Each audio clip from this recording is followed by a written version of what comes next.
जर तुम्ही हनुमान चालिसाचे पठण करता तर ही माहिती तुमच्यासाठी खूप विशेष असणार आहे, कारण मी तुम्हाला यात सांगणार आहे की अशी कोणती पद्धत आहे ज्याचा हनुमान चालिसा पठण करण्यामध्ये तुम्ही उपयोग करू शकाल, ज्यामुळे भगवान हनुमानांची विशेष कृपा तुमच्यावर होईल।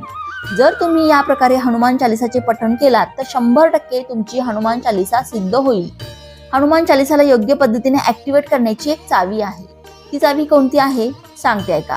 तुम्ही दिवसभरात 7 वेळा हनुमान चालिसाचे पठण करता, 40 वेळा करता, काही फरक पडत नाही, परंतु हनुमान चालिसाचे पठण केल्यानंतर कमीत कमी 10 मिनिटांसाठी तुम्ही राम राम मंत्राचा जप अवश्य करा।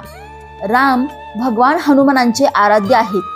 जर तुम्ही भक्तीने हनुमान चालिसानंतर श्रीराम जय जय राम किंवा फक्त राम राम नामाचा जप करता तर विश्वास ठेवा, हे हनुमान चालिसाला ऍक्टिव्हेट करते। त्यानंतर भगवान हनुमानांना खुश करण्यापासून कोणी रोखू शकत नाही। हनुमानांची विशेष कृपा तुमच्यावरती